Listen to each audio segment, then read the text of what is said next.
galera, é o seguinte, pessoal. Então, deixa eu fazer a iniciativa aqui. A nossa live tem como objetivo juntar duas coisas muito importantes. Toda vez que a gente segmenta o social com a medicina, dá problema. Dá problema. E muitas consequências hoje que a gente enxerga na saúde feminina e na saúde masculina são consequência de mudanças sociais. Mudanças sociais que a gente vai, ao longo da conversa aqui, vocês vão perceber que elas não ditam regra para os nossos hormônios, para a nossa genética. Então, por mais que eu me torne uma pessoa diferente, eu tenho que contar com os recursos genéticos que eu tenho, os recursos hormonais que eu tenho, enzimáticos que eu tenho. Então, se eu, como ser humano, resolver comer pasto, eu não vou saber digerir o pasto, eu não vim para isso. Por mais que eu possa espernear, dizendo, mas eu quero comer pasto, porque eu, afinal de contas, me considero um ruminante. Eu sou um animal agora, eu sou igual um cavalo. Não vai dar certo, porque minha genética não está pronta para isso. Por que eu estou fazendo essa análise aqui? Porque Conrado, para quem não conhece aqui, é um especialista em sociologia, em antropologia, em ciências políticas. É um dos caras mais... Está, com certeza, nas 5 pessoas mais inteligentes que eu conheci na minha vida. E é muito bom para... Não, estou falando sério. Que eu conheci pessoalmente na minha vida.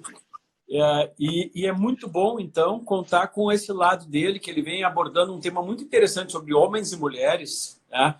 E que vem a calhar muito com homens e mulheres e sensibilidades individuais aí, de cada sexo e individuais, vem a calhar muito com uma coisa que eu batalho muito na medicina, que é até onde as coisas a gente pode considerar algo patológico e até onde é o natural e até onde aquilo que não é natural atrapalha a naturalidade nossa. Isso a gente vai desenvolver aqui, vocês vão entender. Eu gostaria que o Conrado fizesse um preâmbulo muito legal que eu ouvi que ele fez, de como é que se desenvolveu a parte de homens e mulheres, né, para que a gente chegasse hoje no que é a figura do homem, as diferenças do homem, na figura da mulher, que são coisas inquestionáveis, ou seja, não tem nada a ver com o que você acha. Vamos colocar o que ele fala e o que eu falo. Não é o que acho.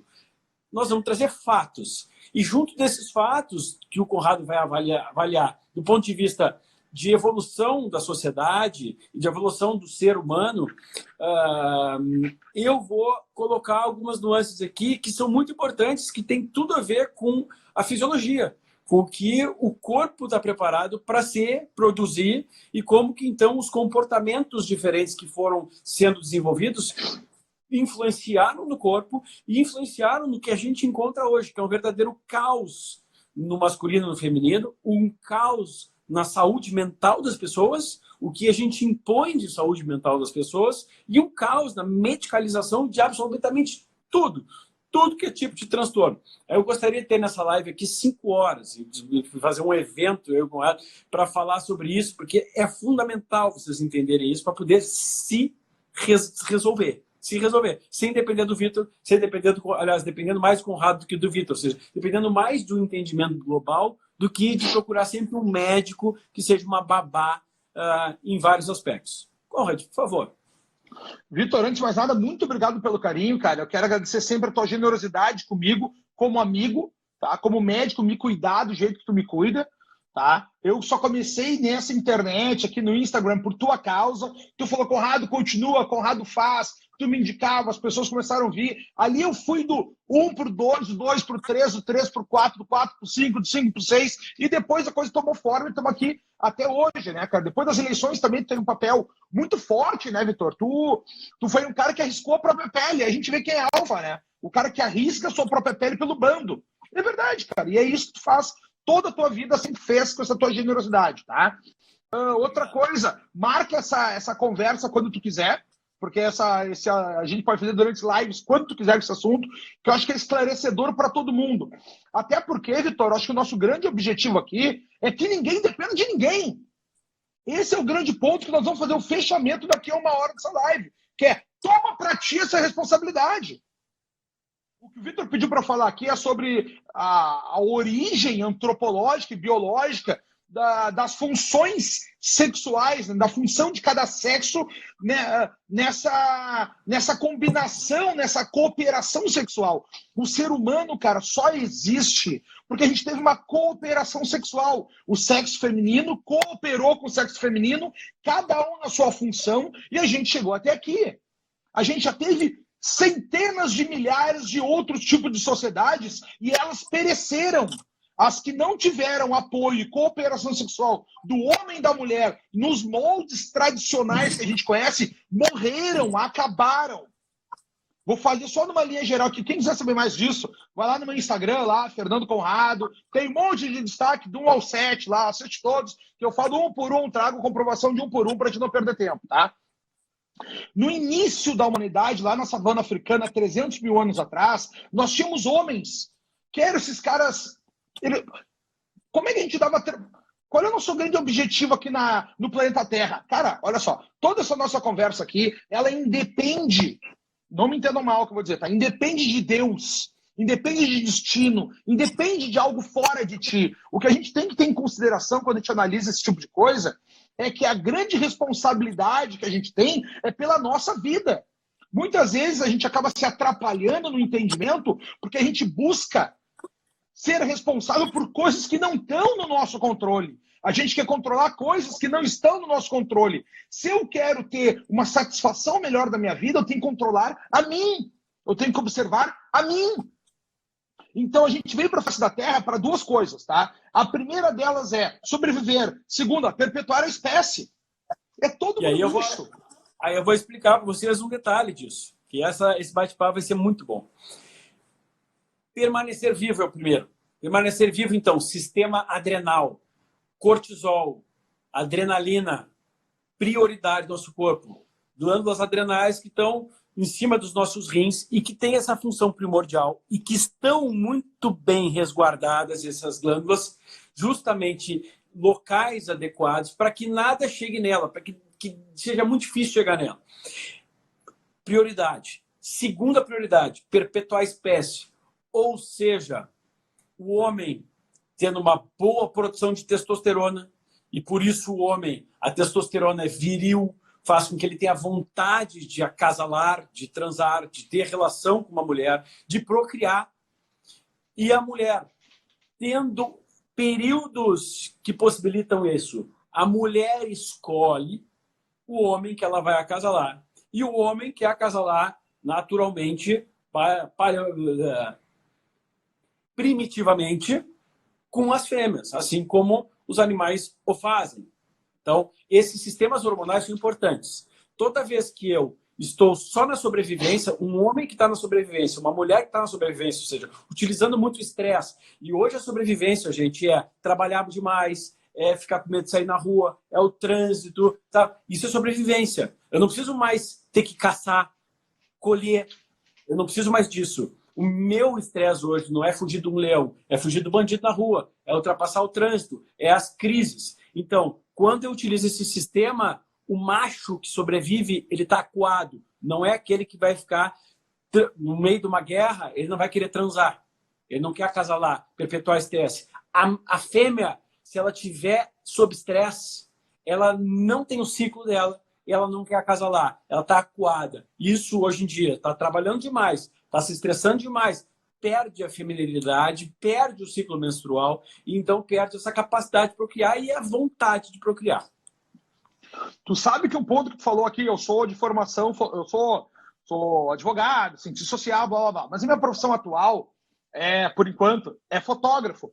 E uma das principais narrativas de um fotógrafo que eu já vi foi de Sebastião Salgado, dizendo que ele estava querendo procriar com a mulher dele, ter filhos, e ele não conseguia produzir esperma, Vitor. Por que ele não produzia esperma adequado? Porque ele estava tão trabalhando lá na África, vendo morte todo dia, vendo destruição todo dia, vendo a fome todo dia, que o corpo dele não aceitava mais procriar. De tanta tristeza que ele via, de tanto terror que ele sentou, tu vê que, né, como as coisas tudo são autoexplicativas. E essa questão dos hormônios nos corpos proporciona duas coisas. Óbvio, o Vitor é um cara muito mais educado ao falar do que eu, tá? Eu sou um cara muito mais vulgar aí, não vou dizer mal educado, mas vou ser mais direto, mais vulgar. Lá na savana africana tinha uma personalidade dentro do macho que era exatamente espalhar semente. Era transar com o maior número de fêmeas. Para quê? Para ter chance de ter espécie.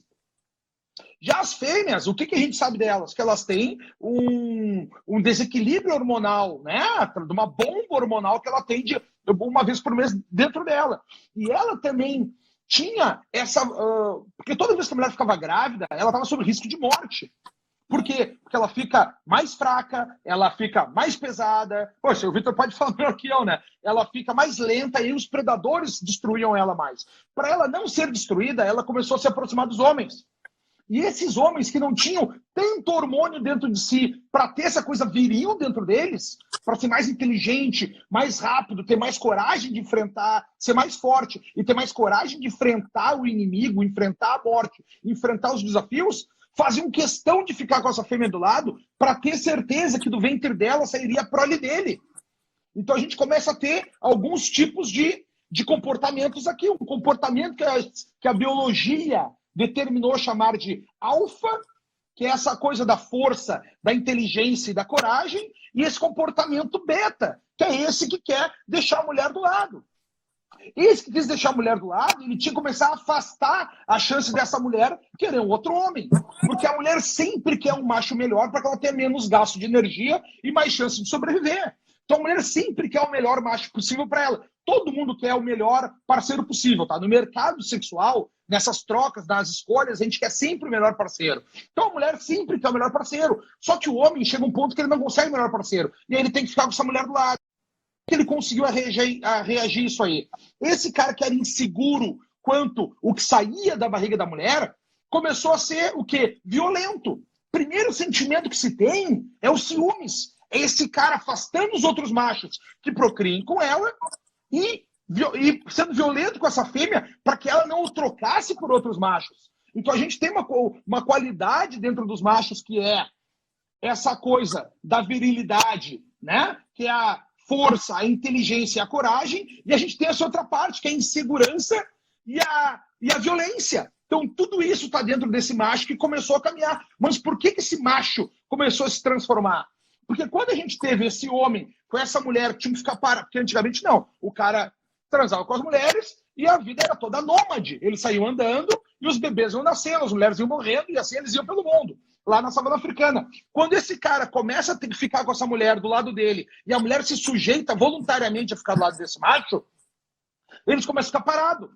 Eles começam a comer sementinha, comer as frutinhas, pegar só isso que tem pro lado. As frutinhas vão caindo na sementinha no chão, vai criando agricultura. Eles começam a semear, começam a entender que brota comida do chão, ao invés de ter que ficar caçando, correndo atrás onde tinha alimento, onde tinha frutinhas, coletivistas, eles começam a procriar, começa a vir riqueza. Quem tem agricultura começa a trocar por outras coisas, começa o comércio, começa a civilização. E com a civilização, para se manter parado, a sociedade teve que valorizar esses sentimentos que não eram valorizados antigamente. Antigamente, quem é que é adorado pela mulher? É o macho alfa. É o viril, o corajoso, o inteligente, o forte. Esse cara, o fraco, que era violento com ela e inseguro, esse cara não era valorizado. Só que a partir para ele manter essa mulher do lado, foi desenvolvido sentimentos. Os sentimentos é um ganho evolutivo, é uma melhora evolutiva. O homem começou a ter atenção com essa mulher, cuidado com essa mulher, ciúme também, né? Egoísmo, tudo isso com essa mulher aqui. Entendeu? E aí esse espectro beta começou a ser valorizado. E na nossa sociedade, com o advento da moral, a gente sai da parte da antropologia e da biologia e vai para a sociologia, começa o advento da moral. Existem regras morais, mores, vem de costumes, né? Tradição vem que é tradicio, uma coisa que passa intergeracionalmente. Uma geração passa para outra, uma geração passa para outra. Um conteúdo de costumes. E esses costumes começaram a valorizar esse comportamento beta. E aí a gente começou a ter aquele alfa que comia todo mundo e era desapegado à mulher, porque ele não precisa ser apegado. Ele transava com todos, ele era forte, viril, ele era esse grande macho. Ele começa a ser punido e esse beta começa a ser valorizado. mas sempre se lutou, então, pela moral, por esses fatores, que o homem tenha dentro dele virilidade, força, coragem e audácia, inteligência, e tenha também dentro dele a atenção, o cuidado com a fêmea. Em todas as sociedades de animais que tu for ver, existe isso. Olha o vídeo do gorila que a gente comentou aquele dia, o vídeo do cavalo, que vai atrás da sua prole, o cara que toma frente, o lobo, porque esse primeiro estudo de alfas foram feitos com lobos, né? Aquele primeiro lobo que é na frente, abrindo o caminho para os outros irem atrás. Então, tô passando só essa primeira base aqui, Vitor, para que tu possa entrar quando tu quiser, tá? Ou seja, quando tu quiser entrar aqui, tu entra, tá, Vitor? Ou seja, com esse peso da moral, a gente começa a ter uma transformação, até chegar nos relacionamentos que a gente tinha até então. A partir de então, a gente tem o relacionamento do quê? Desse homem e dessa mulher, que é feito de uma forma. Um homem pega uma mulher e vão adiante. Um homem pega uma mulher e vão adiante. Essa mulher começa a segurar a sua hipergamia pela moral, essa busca dela por machos melhores, ela começa a refrear esse sentimento e busca esse homem que refreia também a sua vontade de comer todo mundo, né? E começa a não ser mais aquele fraco inseguro e que desenvolva dentro dele a virilidade, a força e a inteligência. E assim a gente veio tendo relacionamentos até então. Tá? Porque a mulher, quer queiramos, quer não, toda vez que ela engravidar, ela vai estar frágil sobre o risco de morte dela ou da prole. E depois que nasce o bebê, é difícil para ela fazer isso sozinha. Ela tem que ter apoio. Então, a gravidez, enquanto a mulher for grávida e sair o bebê de dentro dela, esse problema vai permanecer. Não tem saída. Obviamente que com o passar do tempo, a sociedade... Olha uma coisa que tu começar a te ligar. A sociedade começou a parabenizar exatamente aquele macho beta, não o macho alfa. Tu não pode dizer que tu é mais inteligente que os outros, que tu é punido. Tu não pode dizer que tu é mais bonito que os outros, que tu é punido. Tu não pode dizer que tu é mais rico que os outros, que tu é punido. É isso errado, que é né? moral. Hã? Está sempre errado aquele que se destaca, né? É isso que esse pensamento atual cria. Eu penso, e tem um nome para esse pensamento, que é o pensamento coletivista. Antes da Revolução Industrial não tinha esse pensamento. E por que não? Porque, cara, a evolução da sociedade vem bem da manhã. Quando tem a Revolução Industrial, foi assim, ó, nós vamos lá para cima. E nesse momento, foi necessário para as famílias sobreviverem que a mulher começasse a exercer funções masculinas, quais sejam ir para o mercado de trabalho. Porque até então, tu viu na tua vida o quê? Era o teu avô indo trabalhar, a tua avó ficando em casa. Era isso que tinha até então. Com a industrialização, a mulher, para poder sobreviver, entra para o mercado de trabalho, sem estar preparada, porque o homem está há 300 mil anos matando leão, matando tigre-dente sabre, matando mamute. A mulher não, a mulher está cuidando dos filhos, está prestando atenção, tem outro nível de comunicação, outro nível de percepção de sons, outro nível de percepção de cores. Cada um tem uma função e é por isso que a cooperação sexual é tão importante. Cada um faz uma coisa.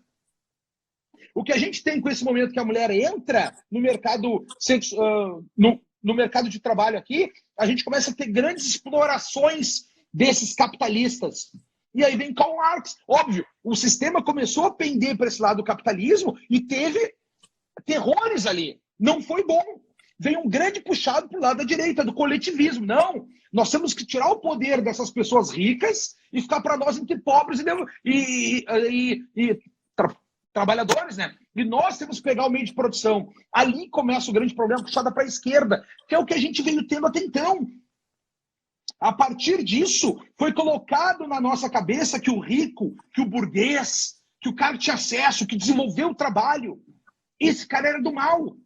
Só que ninguém te explica. Cara, é que tá. A experiência socialista deu muito errado e deu muito errado muito cedo. Aqui no Brasil, a gente ainda fala de socialismo, ninguém mais fala disso no mundo. Só fala aqui lá nos Estados Unidos com aquele Barry Sanders, lá que é um dodói da cabeça. Todo aí que tá, olha só, a gente tem que ter. Agora vamos falar uma parte política, que isso é muito importante para a nossa concepção de mundo, tá? Como é que o socialismo funciona em todos os lugares? Esse pessoal chega no poder, tá? Diz que vão ser os trabalhadores, vão ficar, mas não, eles só trocam as elites. O trabalhador continua sendo rampeiro fudido lá embaixo, tá? Esses caras chegam no poder de um país rico e eles consomem todo o capital inicial, todo o capital financeiro até o final, até todos morrerem na miséria. E aí eles abandonam aquilo ali, ou matam, fazem um genocídio da sua própria população, e daí mudam para o capitalismo. Foi isso que a Rússia fez, quebrou o leste europeu, foram para o capitalismo. Foi isso que a China fez, quebrou a China, morreram de fome, foram para o capitalismo. Só não fizeram essa onde em Cuba, que continua sendo bancado pelo governo brasileiro, e é o que está vindo na Venezuela hoje. Qualquer lugar do mundo que tem o socialismo, eles não produzem nada. E por que não produzem? Essa é a parte que você tem que entender. Cara, o que é riqueza? Riqueza é produção de valor econômico. Valor econômico, uma coisa só tem valor econômico se ninguém tivesse a mesma coisa. Ou se alguém criou uma coisa nova. Ou seja, é raridade ou inovação. Para tu fazer algo que ninguém faz, ou criar algo que ninguém tem, tu tem que ter conhecimento. Tu tem que ter conhecimento para criar isso. E tu só vai criar conhecimento num ambiente de plena liberalidade, num ambiente liberal. Ou seja, se tu não tem um ambiente liberal, tu não tem pleno conhecimento, tem muito menos inovação e muito menos raridade, muito menos valor econômico e menos riqueza, todo mundo morre na fome. Uma coisa que as pessoas não entendem e dizem, vem toda propaganda coletivista, dizendo o quê? Que existe uma desigualdade muito grande nos lugares, tipo Chile, tá? Vamos dar um exemplo do Chile. Tu já percebeu, cara, que só estão sendo atacados hoje no mundo 2 focos, que é o quê? Hong Kong, que é uma vitória capitalista, em meio da China, do Camboja, do Laos, do Vietnã, que é todo mundo esquerdista, todo mundo coletivista, todo mundo comunista. E aqui o Chile, na exata semana das eleições da Argentina, onde ganhou os Kirchner bandidos, do Uruguai, onde ganhou o Mujica, que é o PT, e do Evo Morales, onde fraudaram as eleições, que é o símbolo da vitória aqui na América Latina. E o Chile, que é a melhor economia da América do Sul.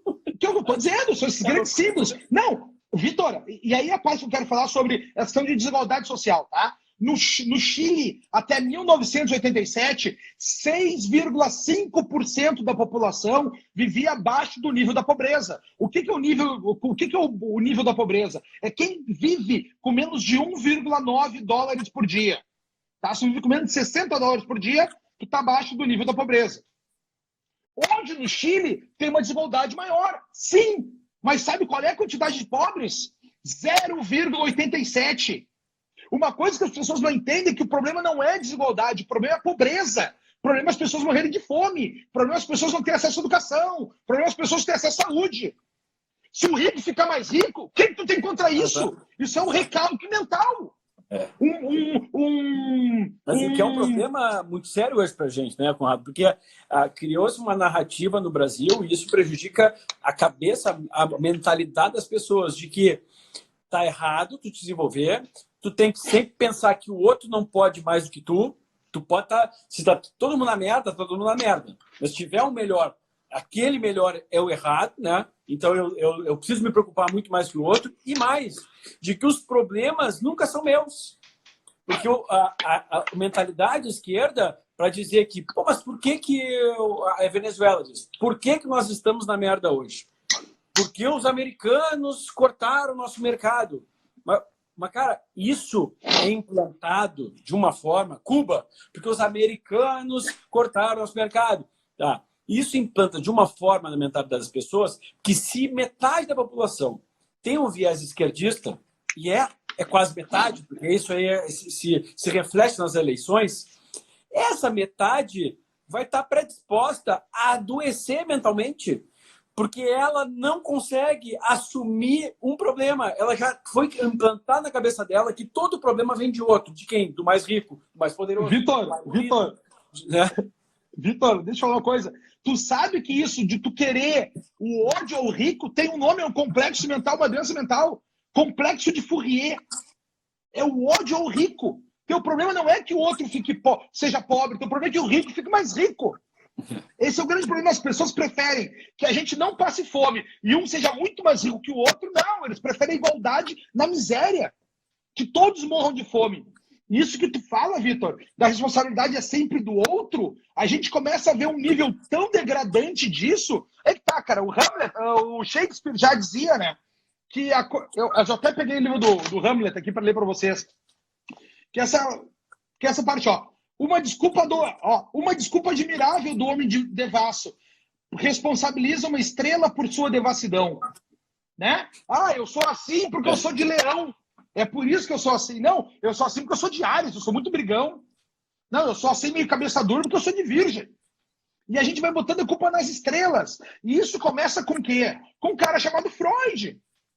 Cara, o Freud ele era um gênio em muitas coisas. Gênio, um cara que pensou, ele enxergou os problemas, ele viu as relações. Só que a solução que ele deu e o porquê dessas relações, ele viajou. O cara viajou na grande maioria delas. Ele deu espaço, né, Conrado, para hoje a gente ter uma... Deve ter umas 200 catalogadas doenças, transtornos mentais. O cara deu espaço. Cara, tu já pegou aquele o DSM? Disease Mental. É inacreditável. É inacreditável desse tamanho. E se tu for ver, tu tem todas aquelas doenças. Tudo. Todo mundo se enquadra ali. Não, mas eu quero voltar porque eu estava falando de colocar a culpa para fora e não ter essa responsabilidade de si mesmo. Começa com Freud, falando as coisas do inconsciente que ele acertou. Existe inconsciente. Agora a pessoa põe a culpa no inconsciente, não é mais dela. É do meu inconsciente. Daqui a pouco vai vir os behavioristas, a culpa não vai ser minha, vai ser do meu comportamento. Daqui a pouco vai vir a culpa da tua autoestima. A culpa não é tua, é da tua autoestima.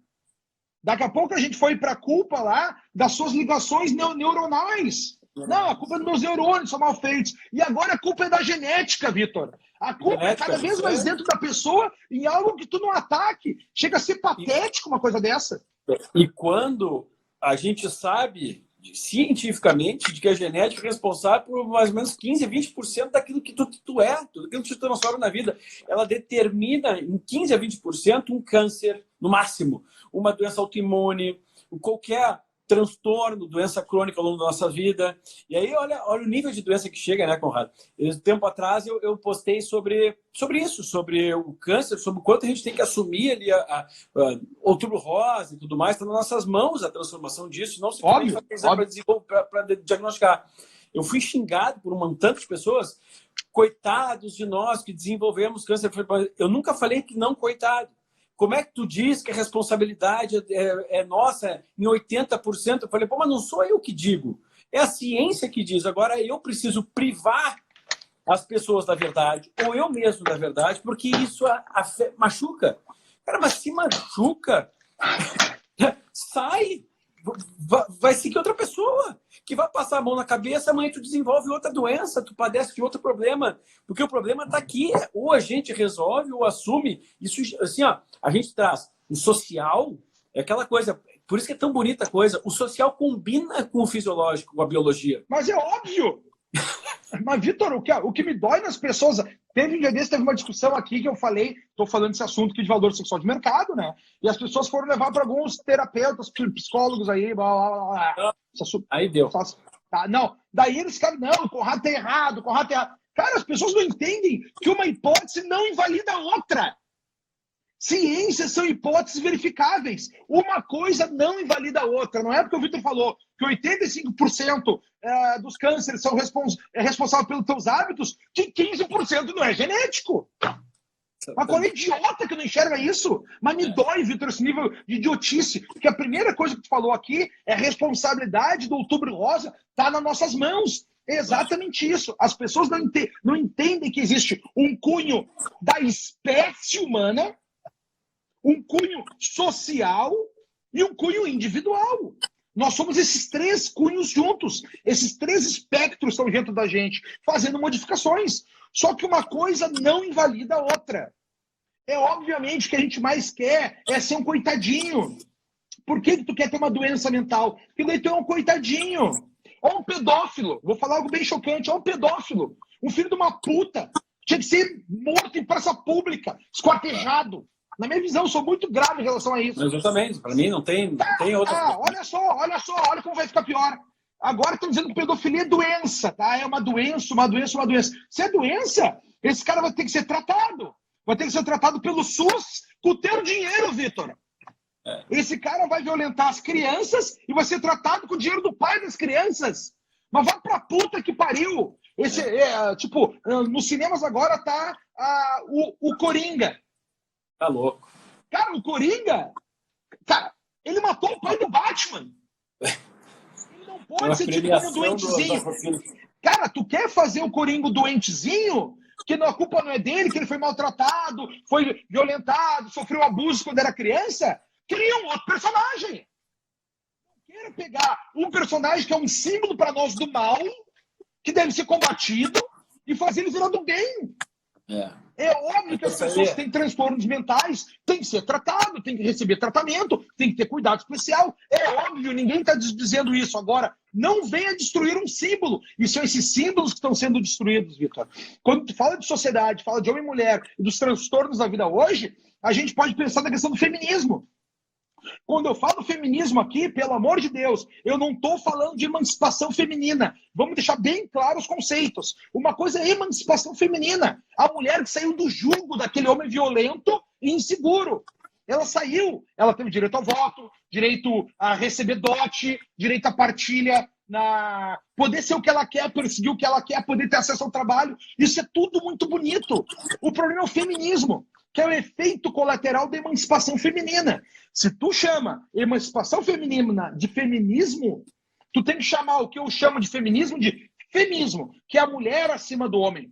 Quando a mulher tem acesso à pílula anticoncepcional em janeiro de 1960, ali a coisa muda de figura. Por quê? Porque ela pode postergar o momento da gravidez e começa a testar melhores machos, que é uma coisa boa. Se antes ela tinha que casar virgem com um macho, agora ela pode testar o melhor macho para ela. O problema é que com isso cai a moralidade da mulher e ela não para nunca mais de testar machos. Problema ruim. E aí facilitou a vida de quem? Daquele alfa que comia todo mundo, porque agora não tem mais mulher para comer. E ele tem menos responsabilidade, porque já que o divórcio é um direito feminino, ele pode divorciar. E a responsabilidade dele, paterna, de figura paterna, de tal lado, ensinando o filho a ser macho, começa a ser terceirizada pelo dinheiro. O cara paga eu pago pensão, agora prometeu, cria criança aí, me dá no final de semana para eu postar no Facebook, postar no Instagram uma fotinho com a criança andando no parquinho, pôr do sol, meu filho. No final da semana, durante o resto da semana, não cria mais a criança. Então a gente está virando uma grande sociedade sem machos. Porque o que aconteceu? O que sobrou? Se aquele macho alfa não é necessário... Tipo, o alfa, o desapegado, ele não tá nem aí pra mulher. Tipo, não é que ele detesta, mas ele é desapegado. Então esse alfa foi pro mundo. Esse cara que era esse cara moral, o keeper, que queria uma relação com a mulher, ele não encontra mais essa mulher virtuosa para ele casar. Mas eu não quero ser virtuosa. O problema teu, vai ficar sozinha. Agora, se tu não é virtuosa nesse ponto, esse cara que trabalha... Mas é verdade. Eu lembro da polêmica que deu da mulher, falou que era aquela mulher do Temer, né? Recatada. Eu sei. Qual é o problema de ser recatada no mar? Não, é isso. E quando a gente conversa entre homens, o que a gente fala? Pô, gostaria de ter uma mulher mais assim. Cara, essa é a verdade. Só que vergonha e medo de expor essa sensação. O que eu quero com a Camila? Eu quero que ela seja a mãe dos meus filhos. Se eu posso fazer isso, eu vou ser o macho alfa. Eu vou ser o cara que vai atrás. Tu vai te matar. Tu tá viajando o Brasil para fazer dinheiro, para poder dar a chance dela escolher. Porque isso é uma coisa... Aí que tá, Vitor.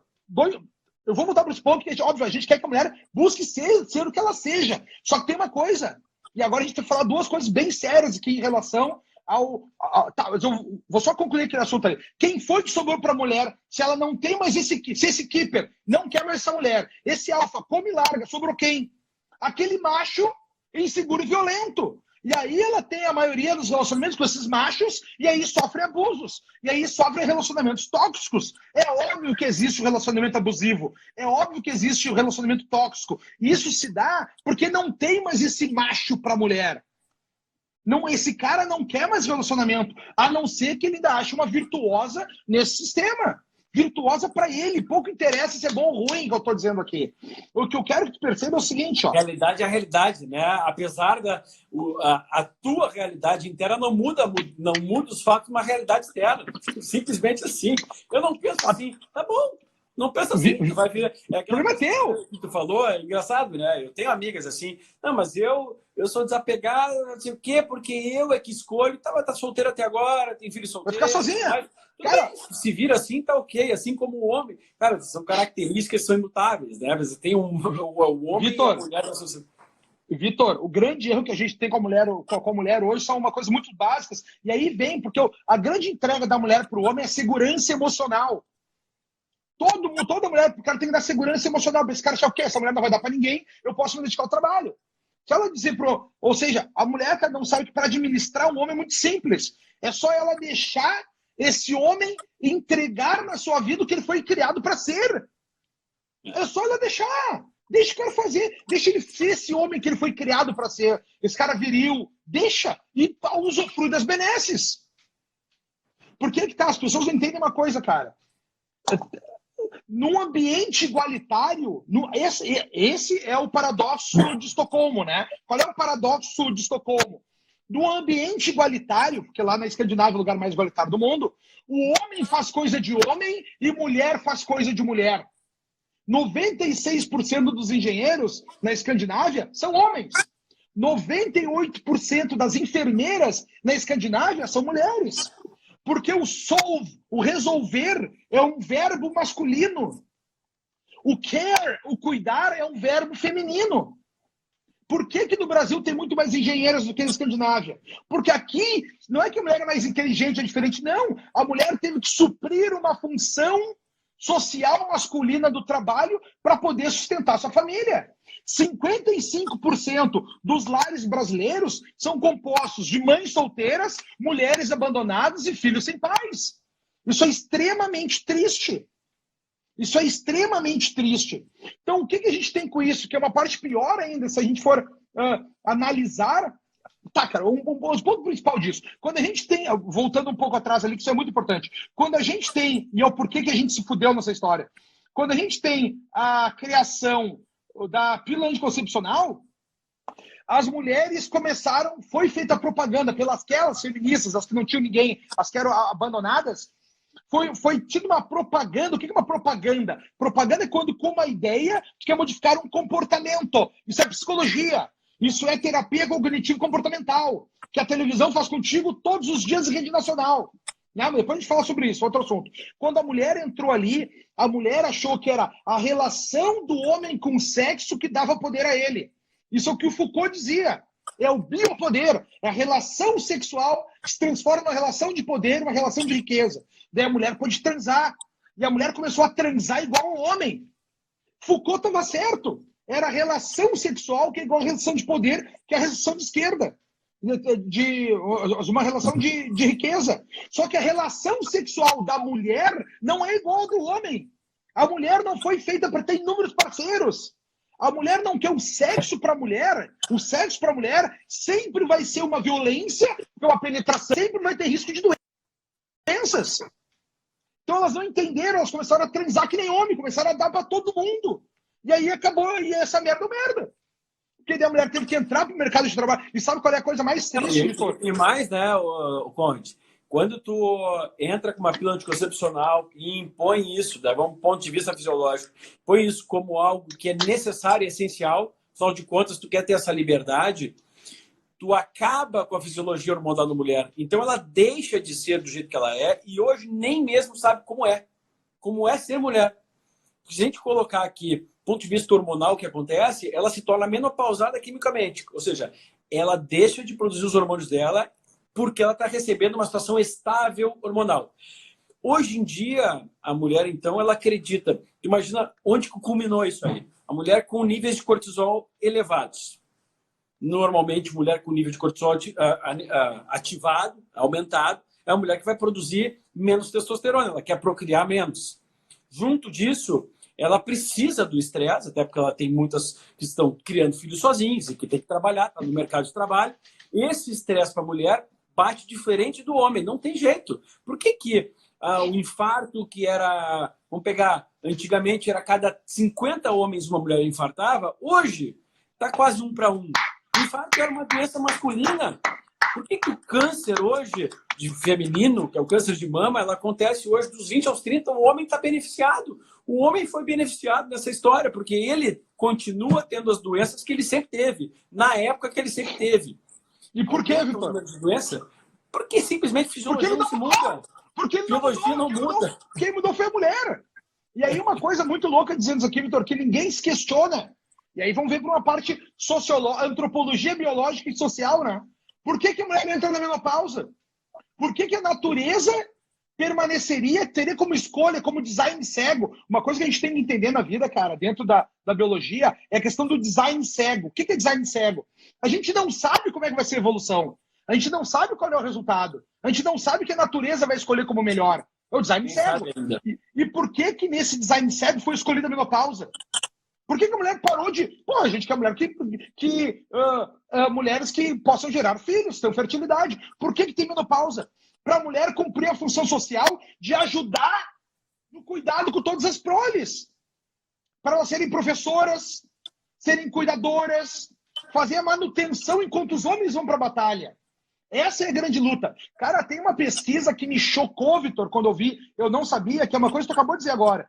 As mulheres vivem, em média, 10 anos a mais que os homens. 10 anos a mais que os homens. Todo mundo foi isso.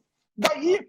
Eu nunca tenho isso, pouco a pouco, mas isso vai acontecer. Não. Vitor, olha o dado que eu vou te dar. Pega o Conselho Regional de Medicina de São Paulo. Eles fizeram uma pesquisa sobre a mortalidade dos médicos. As médicas mulheres, ouça o que eu vou dizer, as médicas mulheres morrem 10 anos a menos que os médicos.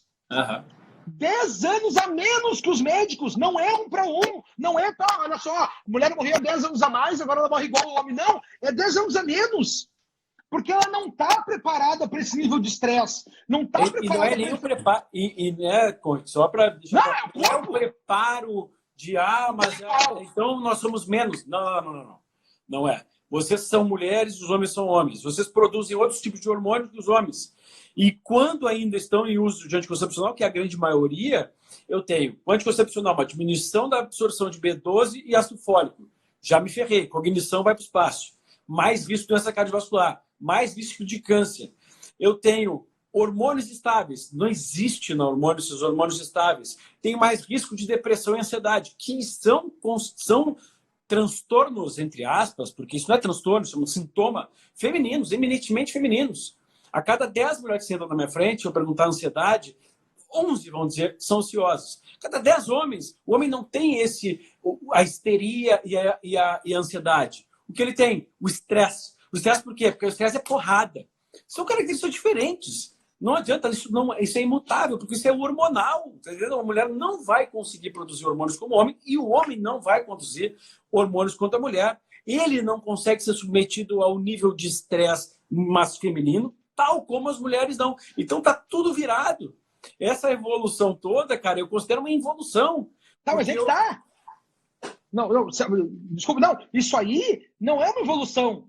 Isso é um trato social. E agora a gente vai para um outro aspecto, que a gente pode retomar o que a gente estava falando antes lá. Quando a mulher entra para o mercado de trabalho e essa coisa muda, a gente tem essa mulher que não está preparada há 300 mil anos para matar tigre de dente de sabre. Ela não está criada para isso. Isso é uma coisa que mudou quando? Há 50 anos atrás, 1960, 50 anos atrás, 59 anos atrás. Então, daí, por que isso... Só para ter uma ideia, Conde, uma linha de evolução, eu estou traçando um paralelo com a agricultura. A agricultura, olha a loucura, a agricultura, ela é comparada com a existência da espécie humana. Se a existência da espécie humana fosse concentrada em parâmetros com um ano, os dias do ano, sim, a agricultura entraria lá nas últimas 12 horas do dia 31 de dezembro. Nós não estamos adaptados para receber esse tanto de grãos, principalmente modificados. Ponto. Assim como 50 anos não dá, quiçá um minuto. Não dá um suspiro. Não dá um segundo. Não dá um segundo. E aí, Vitor, o que vem com isso que a gente tem que pensar, tá? Quando a gente tem lá o Karl Marx, aquela visão de ricos, pobres, luta de classes, vamos tirar o rico do poder, blá, blá, blá, logo eles viram que não dava certo. Os alemães do Instituto de Sociologia de Frankfurt viram que não dava certo. E aí eles começam a propor uma nova discussão. Que essa grande luta que antes era do sistema, do rico contra o pobre, agora é o ser humano contra o sistema. O que a gente tem desde então? A gente tem seres humanos que se chibatam para andar mais rápido, para ter seu sucesso. tem aula de manhã, de tarde, de noite, curso, academia, yoga, alimentação saudável, curso não sei o quê, ainda tem que fazer Instagram, ainda tem que ver os outros, tal, tudo isso. E a gente criou uma síndrome de burnout. Que era que o meu pai dizia, cara, eu tô virando fio. Quando a gente era criança, não tinha o nome stress. Te lembra, Vitor? O Zé dizia, eu tô virando fio, tô cansadaço. Stress, burnout, queimou. E o que a gente tem com isso, Vitor? É uma coisa que a gente tem que pensar socialmente. Até os anos 50, quem é que tinha poder na sociedade? Os mais velhos. Respeito os mais velhos. Até hoje, tu vai para o interior, todo mundo saúda os mais velhos. Faz incontinência. Para diversas... Cara, na minha família recebia aqui intercambistas. A gente tinha intercambista da Coreia aqui que nem sentava no sofá, porque ele estava com meu pai, o cara sentava no chão. Né? O cara tem modo de falar, tem nomes próprios para tratar os mais velhos. Nos anos 50, o sistema entendeu o quê, Vitor? Peraí. Por que esse cara vai comprar um Porsche quando ele se aposentar aos 55, se ele pode comprar aos 18? E aí ele consome dos 18 até os 55. Aí a juventude começou a ser perseguida. Por quê? Porque consumia mais, Vitor. Aí a juventude começou a ter essa busca por se tornar velho. Todo homem, quando era guri, como é que a gente fazia? Usava o sapato do pai, botava uns blazer, botava um cabelo de homem, né? Tava louco para ter uma barba, para deixar os pelos aparecer, para mostrar que tu era mais velho. Hoje não, a gente quer ficar cada vez mais novo. Outra coisa, aí a mulher entrar no mercado de trabalho. Porra, se antes eles tinham 50% da renda do mundo indo para o mercado, agora eles têm mais 50%, que é a mulher trabalhando. E se essa mulher não gera filhos, ela não gasta com colégio, não gasta com hipoglós, não gasta com fralda, não gasta com seguro, não deixa dinheiro na poupança, não gasta. Não, fora o estético, para se tornar cada vez mais jovem, mais bonita, enganar uns otários. Então, esse aqui a mulher começou a consumir igual. Por que tu acha que hoje é legal ser gay? Tá na moda ser gay? Porque gay não tem filhos. Gay não gasta com nada, não gasta com fralda, não gasta com hipoglós, não. Com hipoglós gasta. Mas não gasta com colégio. Tem dinheiro para produzir e gastar para estética, né? E só gasta com produtos com alto valor agregado. Olha, os gays têm bom gosto. Os caras querem Louis Vuitton, querem Gucci, querem tudo isso. Tu vê as criancinhas hoje de Gucci. Ok, isso tem dinheiro para dar pro teu filho, que bom. Mas não pode virar uma busca social que o teu filho tenha um tênis da Gucci. Se tu tem condições, que bom. Se não tem, não pode ser teu propósito de vida. Deixar de fazer poupança para ele ter um colégio melhor, para ter um tênis da Gucci. E aí a gente vem para essa questão da sociedade, da televisão, de fazer essa terapia cognitivo-comportamental em massa. Que é o que elas fazem conosco. Então esse mundo todo é resolvido dessa forma, trazendo esses problemas, gerando morte, bem dizendo, para dar mais dinheiro para o sistema. Para deixar as grandes famílias... Cara, é uma coisa muito louca. São 6 famílias que dominam os Estados Unidos, né? 6 famílias dominam a economia americana. Então, quando for pensar nesses números, quem é que está por trás? Tu acha que existe... não existe globalismo, não existe... Quem tu acha que decide essas coisas? Cara, quem decide isso, por exemplo, a ONU. Tu já votou para algum representante da ONU? Não tem, tu não vota para esse cara. Esse cara não responde a ti. Esse cara não pode ter sido um mau administrador e aí na próxima gestão tu vai escolher que ele saia. Não! Então a gente tem essa grande elite intelectual globalista que determina o que o mundo tem que fazer. Tem uns estudos, cara, tem uma diretriz... Até a agenda de vacinas, velho, para ter uma ideia.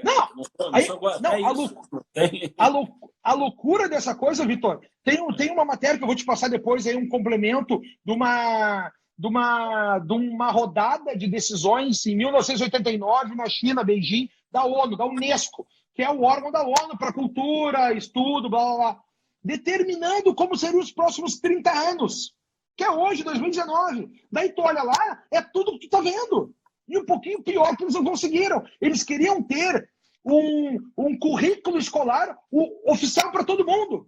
Todo mundo deveria estudar o mesmo currículo escolar, os mesmos livros da ONU. Não tem mais a questão de fronteiras. Eles queriam um passaporte geral da ONU para o mundo, não mais país para o país. Pensa, a gente está falando de 1989. Recente tinha caído o Muro de Berlim, acabou com a União Soviética, não tinha Comunidade Europeia. Comunidade Europeia é 1992. Foi o primeiro experimento de acabar com fronteiras. Daí hoje, lá na Comunidade Europeia, tu tem o quê? Nesse globalismo, nesse coletivismo deles. Uma sociedade comandada, sem machos, onde é feio ser macho, tu pede desculpa por ser macho, tu não pode fazer as coisas. Lá o alemão faz xixi sentado. Eu não sei se tem alguém nos assistindo aqui da Suécia, Suíça, Dinamarca. Eu tenho pacientes de lá e diz que é complexo, inclusive, o fato de tu, hoje em dia, lá, tu querer masculinizar o teu filho masculino. Cara, resumidamente, entendeu? Vitor, na escola é proibido alguns tipos de termos do meu filho. Não, tu tem que usar o... No alemão, por exemplo, tu tem o masculino, o feminino e o neutro, eles estão querendo que tu use o neutro para as crianças, o artigo neutro. Tu entende isso? Não, e aí o que a gente vai ver? O que a sociedade sempre viu. O problema que a gente nasceu hoje aqui nesse mundo, o mundo não existia antes. Quem é que está dominando a Europa maternal hoje? Uma sociedade maternalista, completamente moralista. Quem é? Os muçulmanos. Eu não estou dizendo que vai ter uma guerra, que vão matar os europeus. Não é. É domínio. O prefeito de Londres já é muçulmano. Paris já é muçulmana. Berlim já é muçulmana.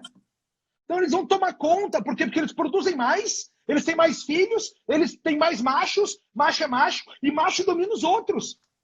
Vai acabar a Europa. Cara, tem um grande livro do Michel Houellebecq, um escritor francês, que é a Submissão, que é exatamente dizendo como é que vai ser o mundo daqui adiante, com os muçulmanos tomando conta da Europa, de Paris, a França principalmente. É um projeto, e não é um projeto, inclusive, da doutrina muçulmana, né?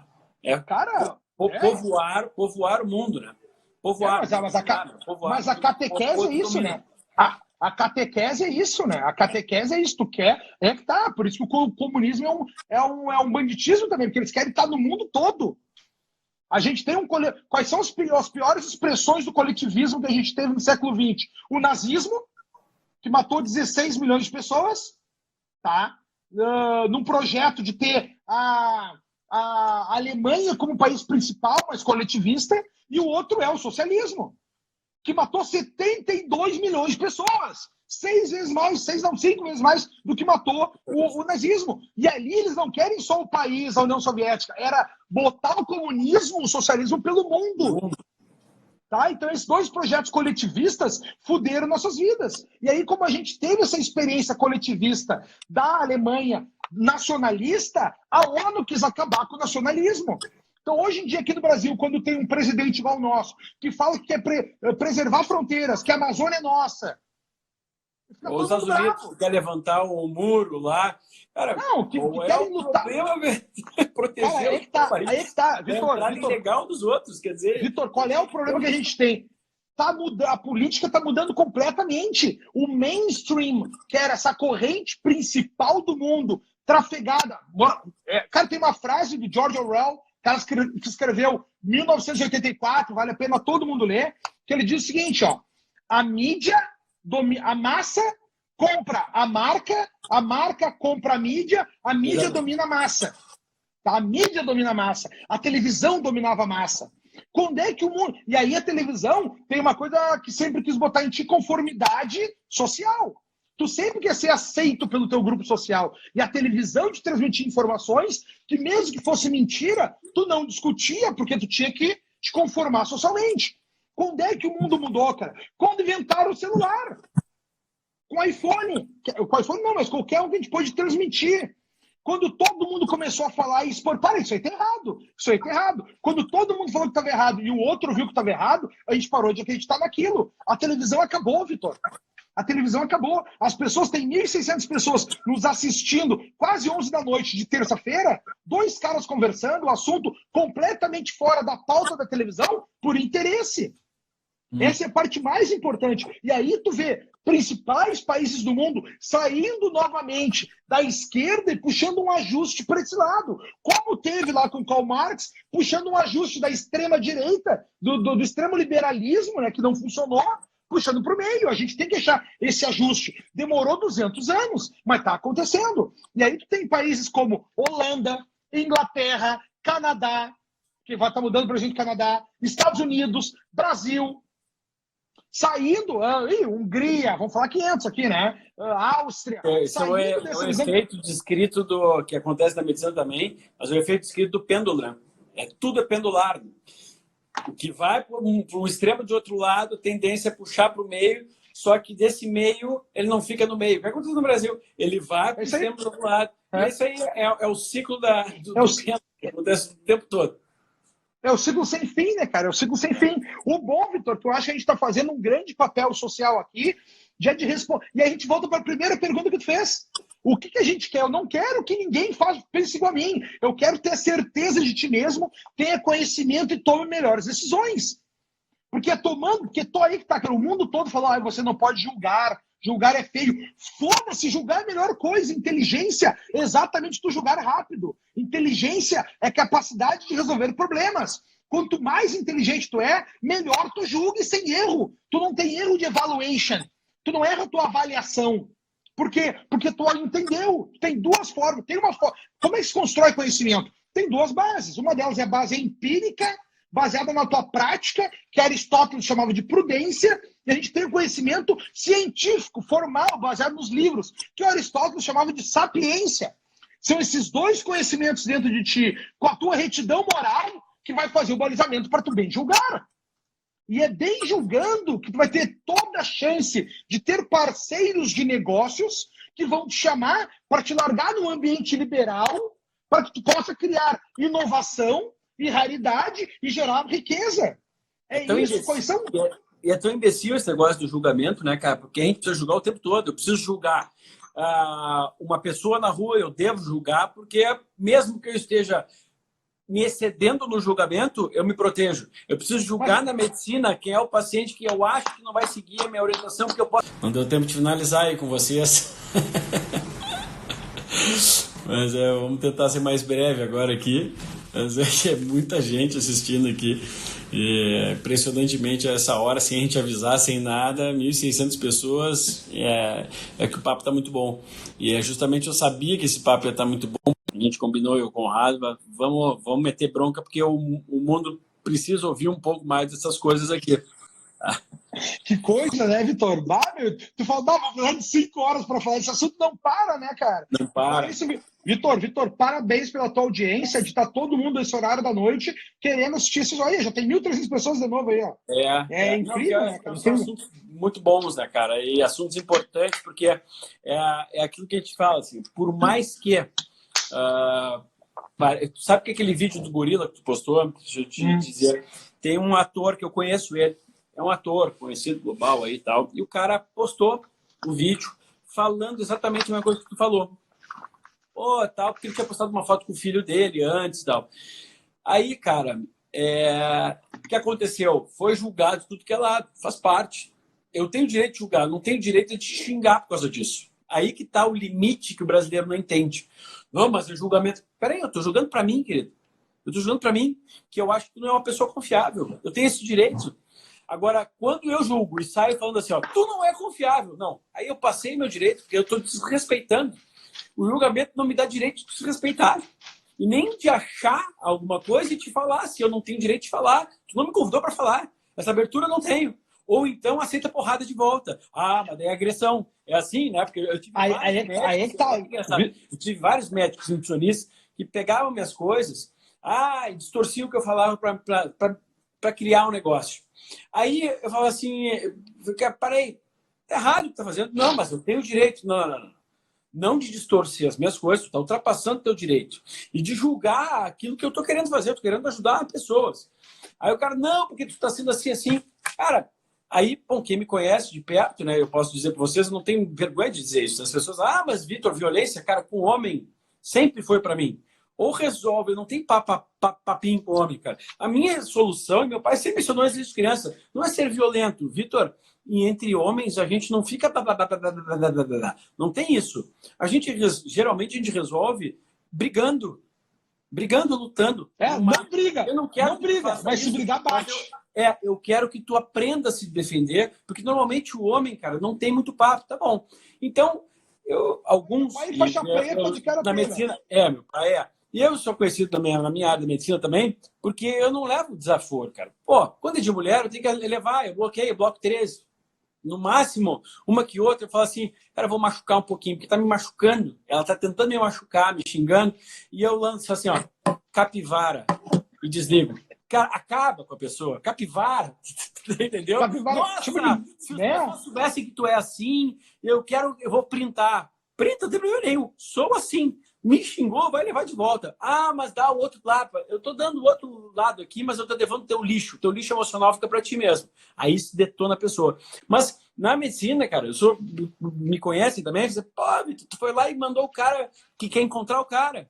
Cara, não tem esse negócio, julga à vontade, não desrespeita, não tem esse direito de respeitar, porque não dou esse espaço, e aí essa característica masculina, né? Quando eu respondo, eu falo assim, cara, faz o seguinte, ó, tá querendo falar isso aqui? Fala pessoalmente. Não fala assim, não fica na internet dando mimimi, cara. Pessoalmente, nossa, como tu é violento. Não, cara, eu sou homem, é diferente. E mais, e não é por o cara ser gay ou não ser gay, mas eu tenho um amigo meu que talvez esteja nos assistindo aqui, que é o Estevão, é médico. Cara, a opção dele é ser homossexual. Ele é mais homem do que boa parte dos homens que eu conheço. Ele também não tem papinho, entendeu? Não, papinho na lata. É assim que a gente resolve as coisas. Só que tu vê como o transtorno dessa sociedade, né, cara? Aí tu é violento porque tu é o normal. O outro, ele pode fazer o que ele quer, que ele deve ser aceito. Quanto mais errado tu está, mais aceito tu tem que ser. É uma imposição, e isso é muito ruim, porque na medicina a gente atende diariamente as pessoas que vêm um pouco, vamos pegar, embebidas desses conceitos tão transtornados, tão diferenciados. Quando um homem ou uma mulher que a gente atende, ele vem com um conceito de que eu tenho tal coisa, e quando na realidade, muitas vezes ele não tem isso. Vou dar um exemplo para vocês, o mundo desse jeito, né? Aí as pessoas frequentemente com essa mudança de paradigmas, né, de modo pensante, elas se colocando inconscientemente sob a posição de vítima. Quais são as duas doenças que vêm na vítima? A depressão. Essa é a primeira. Sou depressivo, porque sou uma vítima, cara. E isso me entristece. E quanto mais entristecido eu fico, mais depressivo eu fico. E se alguém me falar que eu tenho condições de me ajudar, não são todos, é um desrespeito comigo. Como tu faz isso? Porque tem tantas pessoas se suicidando. Sempre teve. Só que hoje tem mídia. E hoje na mídia, um olha se suicidando o outro e tem a ideia de se suicidar. Porque ele é uma vítima. E é um problema porque muitas vezes a gente não tem como tatear isso e o remédio não salva essas pessoas. É triste.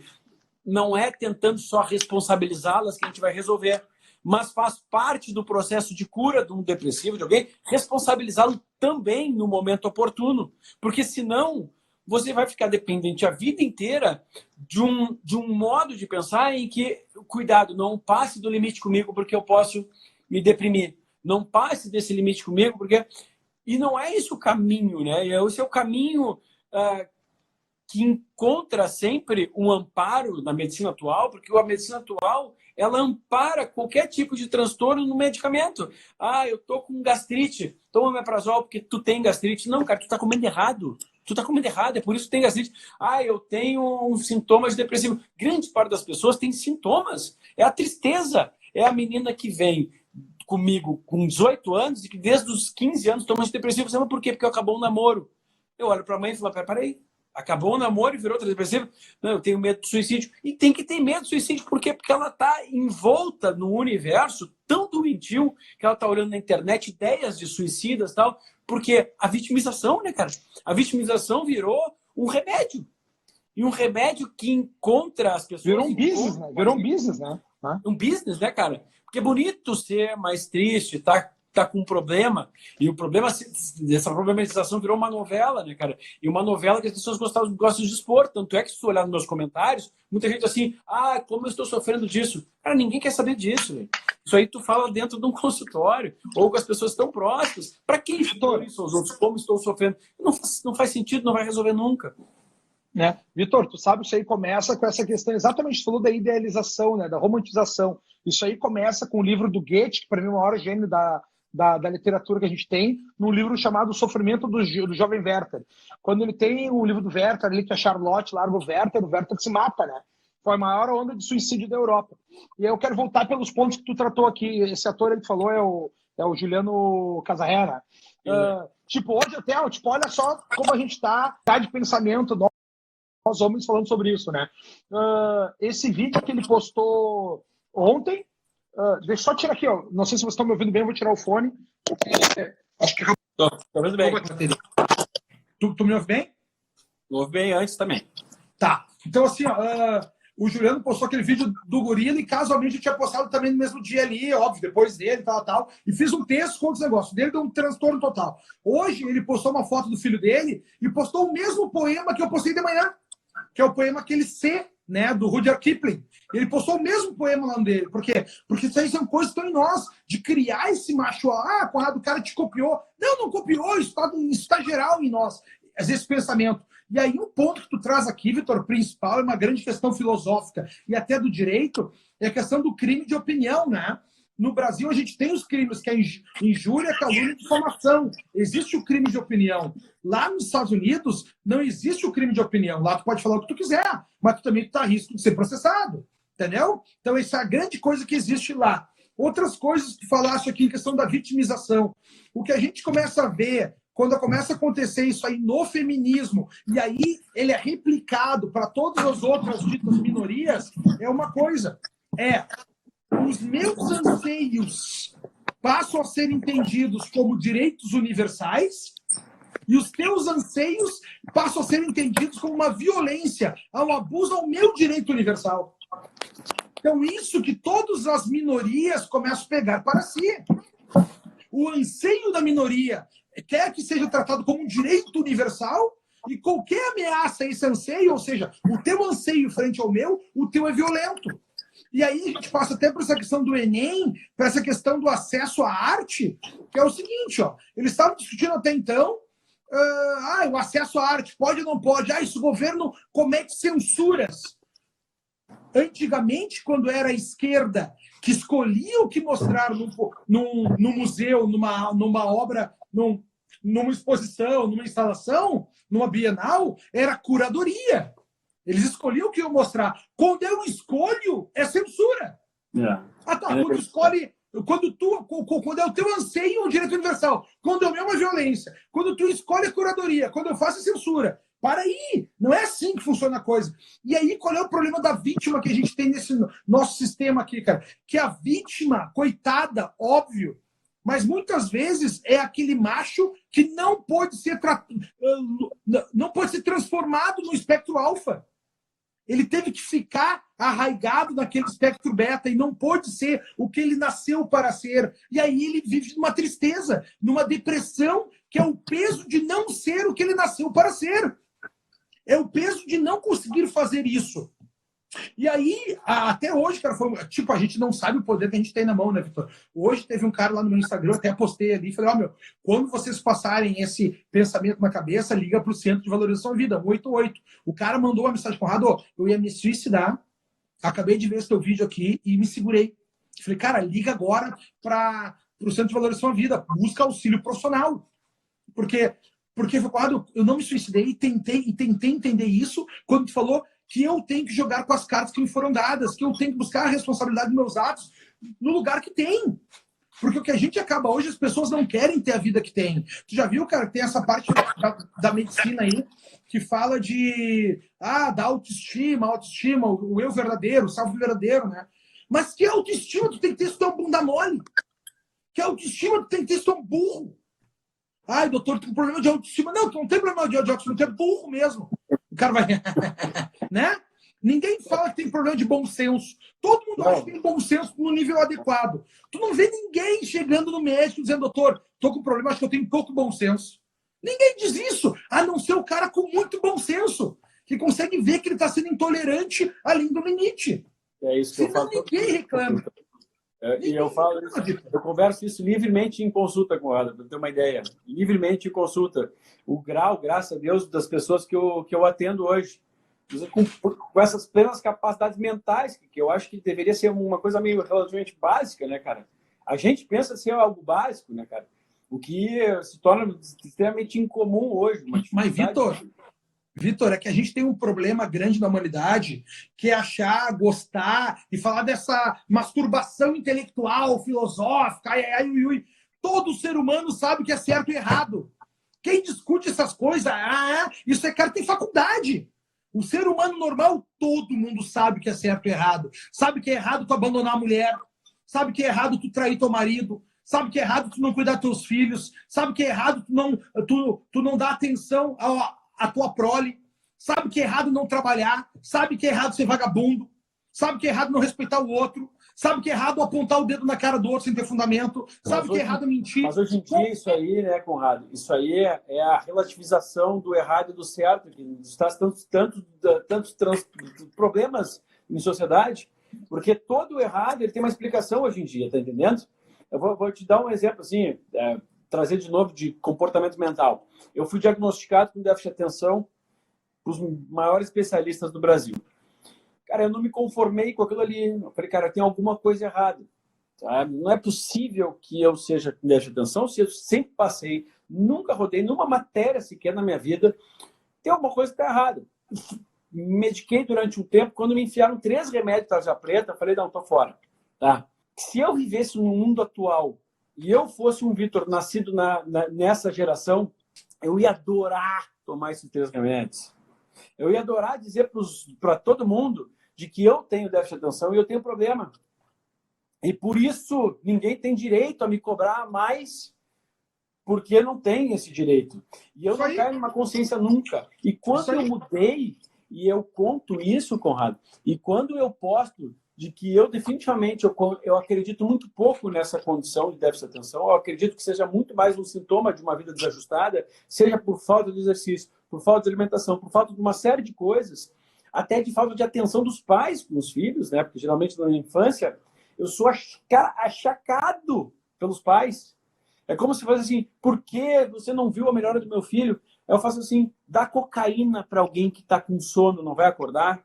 Vai. É a solução? Ou o problema, o sono pode ser que ele está se alimentando mal, está dormindo mal de noite, está vagabundeando, sei lá o que for. É por isso muito que tu difícil ouvir a verdade. É por isso que é o ícone do Brasil, cara. É por isso que tu é o que faz ser o pai do presidente. Se tu não for o presidente ou o ministro da Saúde. Porque aí, o mundo precisa de ti, Vitor. Aí, Conrad, quando a gente posta, que escreve sobre isso aí a gente só, eu anotei aqui, te remete àquilo que a gente começou aqui, na questão genética que tu disse brilhantemente, você falou, uma hipótese não invalida a outra.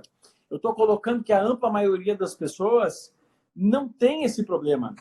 E elas têm um problema de gerenciar os seus filhos, né? Ou seja, se o filho precisa de 2 horas de exercício por dia, que era o que eu fiz a minha vida inteira, era 3 horas, eu fui profissional de ginástica olímpica, isso me regulava.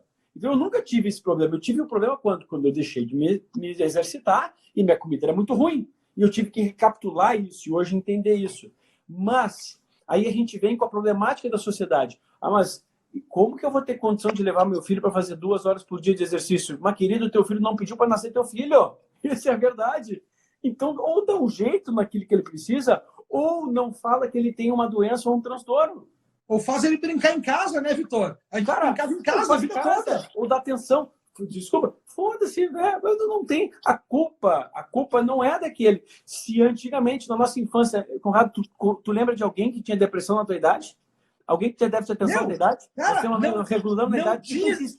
não tinha nem esses nomes. Estresse não existia nos anos 80, no início dos anos 80. O nome estresse, burnout, depressão. Aí tu vê que tem um teste básico a se fazer para ver se teu modo de pensar é errado. É o conformista, é o coletivista, é tudo de errado. É quando tu te enquadra normalmente sempre na parcela que tem a motivação. Deixa eu traduzir. Ah, não, mas eu estou nos 15%. Se você se enquadra nos 15%, ah, não, mas o meu filho é esses 20% que realmente é déficit de atenção. Querido, sinto em lhe informar, tu tá todo errado. Vitimização, né? E é o vitimista. Porque se você já se enquadra nisso sem nem ter testado o resto, você vai assim, não, mas eu coloquei 3 vezes por semana exercício, não basta. Ah, não, mas a alimentação é legal. Com quem? Em casa? Com sucrilhos, com a babá? Já foi consultar alguém para ver se isso é um individual para o teu filho? Não basta. Só que essa verdade dói, cara. E é a verdade que mais mina, essa verdade é a verdade que mais mina uma especialidade da medicina. Sabe qual é? A psiquiatria. Que é de verdade. Cara, que é impalpável. que é impalpável do ponto de vista científico, né? Eu preciso de um objeto, eu já estou errado no começo, porque é subjetivo. Eu não tenho como testar e dizer, para tu ter uma ideia, Conrado, se eu medir serotonina no sangue de alguém e está baixa ou alta, não quer dizer absolutamente nada se a pessoa é depressiva ou não. Existe depressão? Claro que existe. Existe depressão? Claro que existe. Mas não do jeito que é hoje. Se eu medir serotonina, não baixa. Não quer dizer absolutamente nada. Porque eu não tenho como mensurar. É um teste que eu faço, uma série de perguntas e eu enquadro a pessoa no momento de tristeza, tá com depressão, e ela leva esse diagnóstico pro resto da vida, sabe por quê? Porque ela gosta também, né? A gente gosta. É o coitado, e é confortável, atenção, como dizer receber carinho, tu é o Coringa, eu acima do peso, eu tenho hipotireoidismo. Ah, você tem hipotireoidismo e por isso eu também tenho, eu, Vitor, tenho. A Camila, minha esposa, tem hipotireoidismo de Hashimoto, autoimune. Isso não faz com que a gente tenha necessidade de colocar a essa condição, uma outra condição que não tem nada a ver com isso. Ah, estou ganhando peso por causa disso. Estou com a unha fraca. Quem disse que é por causa disso, né, cara? Vitor, mas é fácil eu colocar essa culpa, não é? Vitor, eu vou te falar a coisa mais louca, tá? Quando tu fala, olha só, a gente tem que fazer um questionário para um paciente conforme o número de causas que ele responder ali. Se bater no meu gabarito, ele é diagnosticado com a doença, tá? Sabe qual é? Vitor, olha, não sei se, óbvio, tu é médico, tu sabe, mas as pessoas não sabem. O DSM, que é esse livro escrito pela APA, Associação Americana de Psiquiatria, Vitor, as doenças que a gente tem, o DSM americano, não é o DSM chinês, não é o DSM russo. As doenças mentais não são as mesmas no mundo. As doenças mentais não são as mesmas no mundo. Por quê? Porque isso não é ciência. Câncer é câncer em qualquer lugar do mundo. Câncer é câncer em qualquer lugar do mundo. Problema cardíaco é problema cardíaco em qualquer lugar do mundo. Se as doenças não são as mesmas, não são diagnosticadas as mesmas em todos os lugares do mundo, isso não é doença. Isso tem outro nome, é óbvio que a psiquiatria, a loucura, o déficit, a lobotomia, tipo, o tratamento por lobotomia, eletroconvulsoterapia, isso aí sim é comum. Agora, nos grandes DSMs, são os tal nos livros, desse tamanho, a maioria não se repete nos lugares. E aí a gente cai nesse outro problema que tu fala desde que eu te conheço. Vitor, tu é o primeiro cara que eu vi falar de todo esse assunto, sabe, do hiperdiagnóstico e do subdiagnóstico, né? Eu me lembro a primeira vez que eu fui me tratar contigo, tu me deu uma lista de exames para eu fazer, eu fui pedir meu médico do meu convênio, isso aqui não precisa, isso aqui não precisa, isso aqui não precisa. Como não precisa? Meu médico pediu. Não precisa, nada disso que precisa. E eu, quando meu cara me pediu exame de sangue ali, nem testosterona ele pediu. Mas pra puta que pariu. E aí a gente cai, cara, no outro problema que é a hiperdiagnose. Todo mundo tem diagnósticos, todo mundo é doente. Por quê? Porque consome medicamento. E aí tu tem uma hipermedicação. E aí tu tem o que é pior, Vitor. Só que eu não vou dizer o nome do cara que me falou, que é um psiquiatra, que trabalha nos Estados Unidos. Conrado, a gente tem que criar doenças. Eu, para manter minha bolsa de pesquisa, minha linha de pesquisa, investimento no que eu quero, eu tenho que criar uma doença para o laboratório. Eu tenho que manter, falar de uma doença que não existe. Eu tenho que justificar com os testes que são aleatórios para dizer é fraude. Na ciência tem outro nome, né? Como é que é? É erro de verificação, mas até provar que está errado, foi feito. É que nem o Jornal Nacional dizer que o assassino da Marielle foi na casa do Bolsonaro. Até provar que não é, dá uma comoção. Não interessa a ninguém um assunto desse e os caras ficam falando. Então, olha o nível de problema que a gente tem nos dias de hoje, né, Vitor? E aí eu acho que foi muito bom tu ter escolhido uma pauta como essa para a gente esclarecer esses pontos de vista, né? É porque a gente, muitas vezes, né, cara, eu, como médico, eu sou praticamente proibido de falar desse jeito, né, Conrado? Porque é pior ainda. Como pode um médico, tipo assim, né? Como pode um médico falar um negócio desse?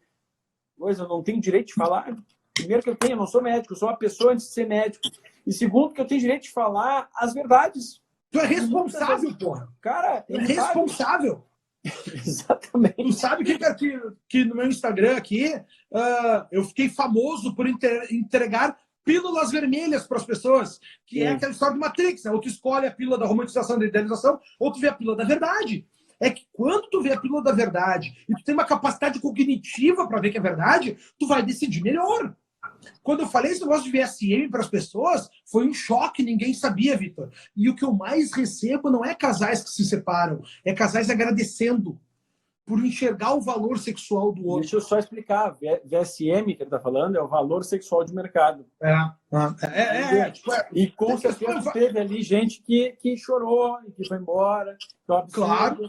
Cara, é o que eu disse esses dias na minha rede social. Alguma coisa que aconteceu, eu falei, gente, numa story, a minha rede não é, infelizmente, eu tenho que segmentar o meu mercado. Nem tudo é para todos. A Ferrari não é para mim. Eu tenho que ainda comprar ainda. Dá mais uns 2 meses. Não, assim, cara, poderia comprar, não é? E merece. Todo mundo pode. Não, mas não é para mim. Eu tenho outras prioridades também, eu preciso pagar outras coisas. Claro. Mas vamos colocar aqui. Não é porque não é para mim que eu tenho que fechar a fábrica. Claro. Eu simplesmente...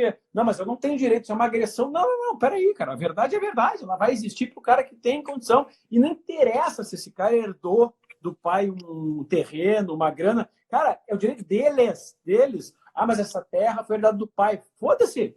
É dele, cara. Essa terra, o pai comprou. E se alguém foi o avô, o bisavô, que se adonou da terra, se adonou, acabou, é deles. É propriedade. Não, e se o cara gastar o dinheiro com isso e não tiver para prole, o problema é dele também. Mas ele também. Né? Que é uma coisa, sabe o que é? Pai trabalhador, filho rico, neto pobre, sabe? Eu falei no meu stories, né, cara? Eu falei, olha, minha rede, infelizmente, não é para fracos. Cara, não é. Fazer o quê? Eu não quero agradar todo mundo, eu quero agradar as pessoas que estão dispostas a me ouvir, que gostam do que eu falo, e deu. E não quero nem que alguém me contrabalance. Tem muita gente assim, mas tu não aceita o contraditório? Não! Eu não estou aqui para discutir com as pessoas o contraditório. Esse é o problema. Eu tenho locais onde eu faço isso, que é cursos, eventos, congressos, quando eu discuto ciência. Agora, a minha rede... Eu não quero ficar discutindo, porque vou discutir com uma pessoa que eu nem conheço, porra, sei lá quem está do outro lado, não sei da índole da pessoa, não sei o que ela quer, não entendo nada da pessoa, eu discuto com pessoas que eu quero, eu estou com porrada, por quê? Porque eu amo ele, meu irmão, eu vou discutir com ele. Obrigado. Eu vou cara, tu vai convidar alguém aí, Conrado, para falar contigo aqui, vai convidar um cara que tu nem sabe de onde veio? Não! Então tu não quer nem ouvir a opinião desse cara, porque tu não sabe o básico dele, cara. Eu não quero a opinião de alguém que eu não sei a índole, o mínimo. Eu não quero saber. Vitor, mas Vitor, isso é não aceitar, isso é ser antidemocrático. Cara, a minha rede não é democrática. A minha rede é minha. A minha rede As pessoas não entendem que é democracia, tá ligado? Cara, eu faço o que eu quero, não quer, te fode. É que tá, meu. Desde que eu comecei meu Instagram, eu falo sempre aqui que eu não quero seguidores, né? Eu quero corações e almas. Corações e almas. Eu não quero seguidor. E aí, quando vem alguém brigar comigo, a minha estratégia sempre foi coraçãozinho em vácuo. Eu nem discuto com essas pessoazinhas. Eu ponho coraçãozinho ali e deixo ele falando sozinho. Agora, o que eu comecei a fazer desde o ano passado, Vitor, foi qualquer esquerdista com mais de 20 mil seguidores pode me chamar e eu discuto qualquer assunto que quiser. Vieram 2, nunca mais veio nenhum. Nunca mais tomaram um laço tão feio, que nunca mais veio nenhum. Semana passada me chamaram para a Jovem Pan lá, né? E aí os caras fizeram aqui um videozinho na internet, ali, Edgar bloqueia sociólogo Fernando Conrado para ele parar de bater no Fefito. Cara, não é nem bater aquilo ali, é só uma discussão normal. Agora, quando os caras vêm discutir comigo, é ao vivo, né? E é na rede deles. Então são os amigos dele vendo ele passar vergonha. Ninguém mais quis. Esse é o poder, mas esse é o poder da verdade, Vitor. Mas isso acontece na medicina comigo, né, cara? Eu sei. Fala por trás. Fala na frente, cara. Não tem problema Vem nenhum. aqui. Abre uma live comigo. Exatamente. Vitor, eu te acompanho. Eu te acompanho desde que eu tinha 47. Vou dar um exemplo aqui, de novo, em estado mental, né? Outras várias coisas. Estado mental aqui. Que é o dia que eu publiquei para ajudar as pessoas. Eu não tenho agenda até abril do ano que vem. Não é para galgar paciente, mas para ajudar as pessoas, mostrando que uma paciente minha que estava há mais de 20 anos tratando com antidepressivos, que não saía mais de casa. A filha levou ela lá. Ela está a última consulta da filha, ela estava viajando na Europa, mandou uma mensagem: doutor Vitor, nunca imaginei que eu pudesse viajar novamente. Viajar. Eu estava tomando todos os medicamentos mais sérios. Eu publiquei, falei, gente, tem caminhos, procure outros caminhos também. Não precisa excluir o caminho medicamentoso, que ele pode ser um importante alicerce, não tem problema nenhum, mas existem outros caminhos. Cara, aí vem uma psiquiatra, me xinga, qual é a sua especialidade? Eu falei assim, não é a sua psiquiatria minha não é essa. Aí, com que propriedade? Eu falei assim, qual a propriedade do resultado? Eu quero saber com que propriedade tu tiraria essa paciente aqui, com poder aquisitivo, passando os grandes especialistas, não resolveu. Não quer dizer que a tua especialidade é ruim, quer dizer que tu não conseguiram e contaram com a minha. Tá, beleza, tá ok. Porque tu não tem direito, cara, começou a me xingar, faz o seguinte, quer discutir? Quer discutir ciência? Não, eu não quero abstratismo, cara, não quero isso aí. Não quero relativizar, eu quero ciência. Resultado e ciência.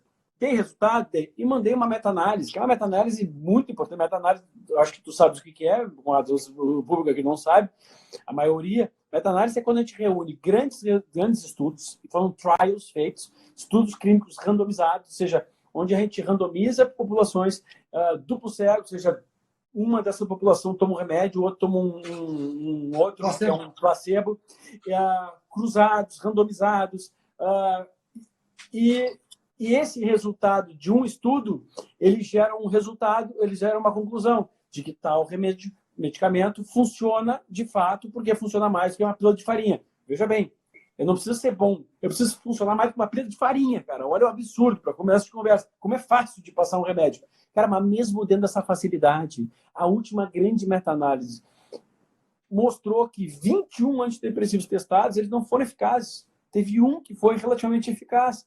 Isso não quer dizer que não funciona. É a estratégia que a gente tem para salvar as pessoas, para ajudar as pessoas. Deve ser usado, pode ser utilizado. Eu mandei para ela, me explica essa meta-análise então, querido. Que essa meta-análise foi exatamente o que eu encontrei essa paciente. Não foi essa, não. Vocês procurem aí nos meus stories, tem uma outra, que também passou por todos os especialistas aí e tudo mais, fez teste genético. O que voltamos aqui ao cerne que a gente estava assim, uma hipótese não invalida a outra, entretanto, uma verdade não deve ser escondida. Uma verdade é uma verdade, independente se você gosta de verdade ou não, e se isso te agride de alguma forma. Por que agrediu aquela médica? Porque falei da área dela. Número 1. Isso não quer dizer que eu não saiba mais da área dela do que ela também. Hoje em dia está aqui, tá? A informação está aqui, ó. É horas bunda, lendo, né? O que falta para pessoas.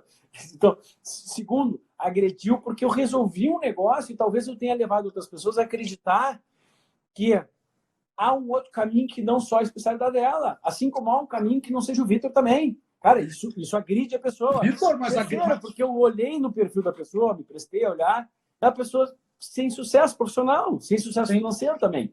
Eu olho pelos lugares que frequenta e tal. Eu não tenho nenhuma discriminação por conta disso. Agora eu tenho um julgamento. Não se deu bem na vida, tá puto da cara com alguém que se deu bem na vida. E para ela, isso aí agride ela. Como? Já tive um médico que me xingou um dia. Como que cobra R$2.500 uma consulta e isso é picaretagem? Porque eu posso, pô. Porque minha agenda é cheia, porque eu dou atenção pro meu paciente. Caridade e inovação. Eu vou fazer o quê? Caridade e inovação. Os caras não entendem uma coisa básica. Quem disse que tá errado isso aí? Tá certo. O cara tá entrando lá e sabe. O restaurante tá errado, o preço do restaurante tá muito caro. Vai quem quer. A Ferrari tá errado, o preço. Vai quem compra quem quer. E quem pode, né, cara? Vitor, mas é que tá. Mas agora com isso aqui eu preciso dizer também o meu caso em relação a ti. Vou dar o meu testemunho de fé, né? Eu sou fotógrafo, viajo no mundo todo e tal. Um dia eu tô em Nova York dizendo, não tô dormindo direito, tô meio mal. O Vitor entra online comigo. Pô, Conrado, tu tá em Nova York, cara. Tu tá em tal endereço que eu tô te vendo caminhar na rua, eu reconheço o lugar. A 2 quadras aí tem uma farmácia, tu compra isso. Só complementos.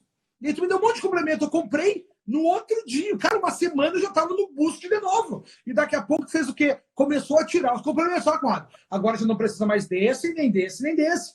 Eu, por mais que eu não tenha uma vida tão regrada, eu sigo teus preceitos com os complementos que tu me dá, e eu tô normalizado. Minha glicose tá normalizada, tá tudo normalizado. Óbvio, eu continuo gordo, porque eu não tô fazendo exercício físico, minha dieta não é tão cuidada, mas tá tudo normalizado ali. E, Vitor, quando tu fala essa coisa da ciência, a pessoa não interessa se ela concorda ou não com a fórmula de Bhaskara.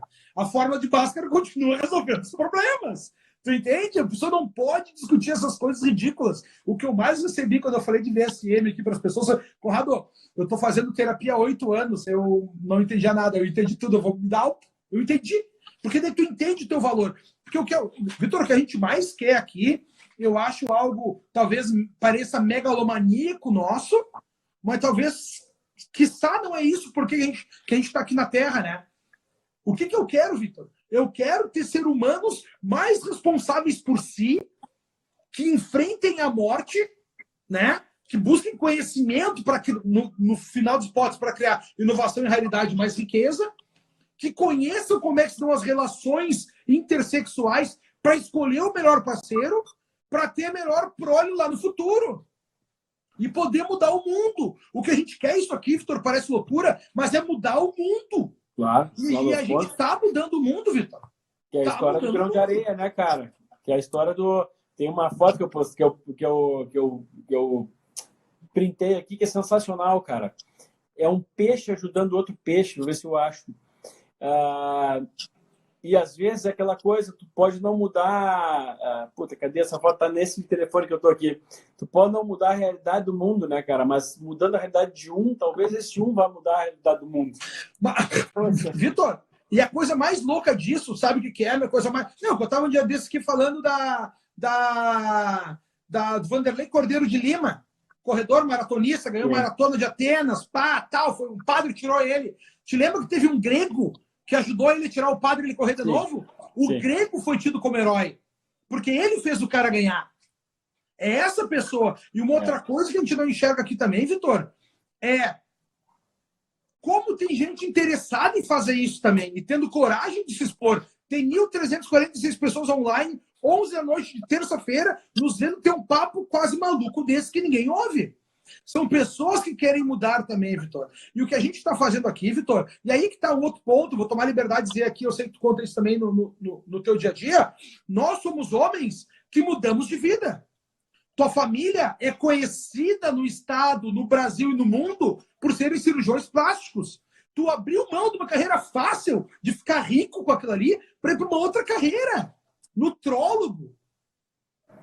Trabalhar com hormônios, outro assunto. E aí tu foi lá embaixo e por tu aceitar menos da vida, tu foi para cima. Tu virou o que não tem, tu virou benchmark. Eu era advogado, larguei para virar fotógrafo. Mas fotógrafo, Conrado, com 3 faculdades, pós-graduação, mestrado, e hoje eu tô onde eu tô.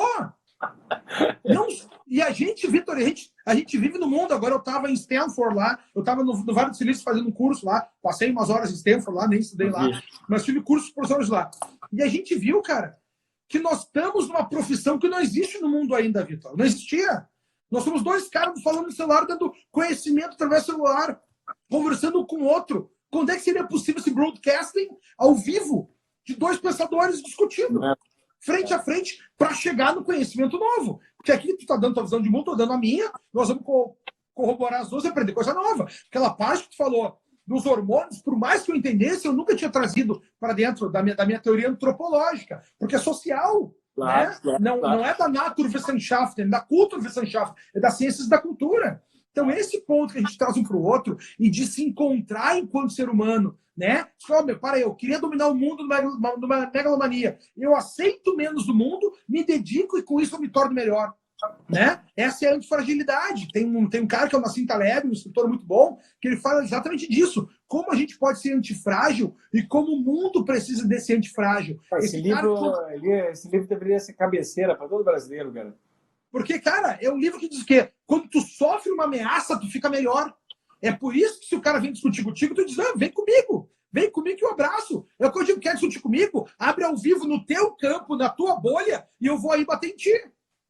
Bater nele intelectualmente, né? Não vem na minha bolha, não vem aqui nos meus seguidores brigar comigo. Vamos brigar aí nos teus, eu vou, não tem problema. Me chama, só marca o horário. Vamos passar vergonha nos teus. Vamos passar vergonha nos teus. Né? Eu não, né? É isso aí. Então, quem quiser discutir comigo política, filosofia, qualquer área, eu estou sempre aberto. Tem que ter mais de 20 mil seguidores, porque eu quero te dar um laço que tu passe vergonha, né? Dar vergonha em 2, 3 não tem graça. Eu quero plateia. Só que é Ultimate Fight, né? É muito bom isso, cara. Vitor, que prazer estar aqui contigo, meu. Prazer, cara. Se não é assim, a gente não se vê, né? Tu tem que estar num hotel aí no fim do mundo para poder conversar comigo, né, meu? Se não só dá atenção pro teu filho, eu já tô carente. Cara, agora eu tô assim, Conrad. Agora eu tô assim. Aliás, vou te convocar aqui nesse domingo, se tu estiver em Porto Alegre aí. Vou estar. Se vai? Não, eu vou. Não. Lembrei agora que a Camila já tinha me pedido aqui. Nós vamos fazer o batizado lá na minha igreja, depois fazer um almocinho, então aí... Tá. Se precisar de fotógrafo, eu tô à tua disposição também, tá? Vou te avisar, meu irmão, vou te avisar. Tem um presente meu pro presidente, tá, meu? Ô, bicho. Velho, foi um prazer estar aqui contigo. A gente, Eu te agradeço, é uma honra, né, cacete. A gente marca outro, a gente fica devendo para vocês. Eu acho que vale muito a pena a gente fazer uma sobre... Porque a gente pincelou a história de Freud, né? E é uma história bem periclitante. Eu acho que vale muito a pena a gente se aprofundar naquilo ali, porque cabe bastante entrelaçamento com fisiologia, com aspectos biológicos mesmo, com essa evolução do que se tornou a mente humana. Sim. E as pessoas precisam ouvir isso aí. Então, para quem não segue o Fernando Conrado, eu vou aconselhar aqui vocês, Fernando Conrado, simples, fácil de chegar na rede dele, e vocês têm um tema de casa aí que assistir os destaques deles, que são coisas sensacionais para a vida. Os destaques deles são transformadores. Obrigado. Às vezes, ser do homem e mulher é uma série de destaques bem boa mesmo, que muita gente nunca... Eu fiquei surpreso, nunca ninguém tinha ouvido falar. Te lembra quando a gente se conheceu? A gente estava conversando, pô, Conrado, sabe umas coisas que nem os médicos sabem, né? O churrasco que o Anderson Boquinha falou assim, ó, Vic, tu tem que conhecer um cara. Ele falava assim, tem que conhecer um cara. Porque, cara, vocês são meio fora da curva, tu tem que conhecer um cara. E me insistia, não, isso aqui, eu falei, mas quem é? Fernando Conrado, eu falei, cara, tá bom. E eu tinha recém separado, eu acho, na época, eu ainda estava com a minha ex-esposa. Aí fazia um churrasco lá em casa. Verdade. Boquinha. E aí, de repente, cara, tu começa a me falar os negócios. Naquela época, tu começou a falar, frutose. Falei, cara, como assim? Aí, falei, de onde é que tu tira essas coisas que eu falo, os médicos acham que quer falar grego. Aí, daqui a pouquinho, tu fala assim, ô, Vitor, é o seguinte, tu deve estar olhando e me falando assim, que esse gordinho tá sabendo desses negócios. Eu sei dessas coisas, eu não aplico, eu sei, eu não tô aplicando. Mas eu sei disso. Eu sei que eu devo te procurar o dia que eu estiver disposto a aplicar. Eu li isso no tal livro. Eu falei, cacete, cara, lê os livros que eu li, cara, não tô acreditando, cara. É que gordo sabe, né? Gordo, ele sabe que ele tá fazendo errado. Todo mundo sabe que tá fazendo errado, Vitor. Não tem, é tudo ilusório, tu entende? Todo mundo sabe a sua culpa. Minha culpa é da ansiedade, é que eu sou assim, mas eu sei exatamente o que eu tenho que fazer, entendeu? É por isso que eu faço. Faço. E vou voltar a fazer aí, meu. Vou voltar a fazer. Me espera aí. Meu irmão. Cara, me passa ali por WhatsApp ali onde é que vai ser a festa domingo que eu vou estar lá. Tá, meu? Beleza, meu irmão. Eu te amo, tá, velho? Eu te amo também, cara. Obrigado pela confiança aí e me expor no teu público aí. Pastorização que a gente faz com as pessoas aí, velho. Cara, obrigado por tudo. Cara, minha vida na internet aqui, tu é meu padrinho nessa história aqui, cara. Muito obrigado, tá, Vitor? Que é isso, cara. O mundo precisa de pessoas que nem tu, velho. Que nem nós, então. Que nem nós. Beijo, cara. Beijo. Beijo, gente. Boa noite a todos.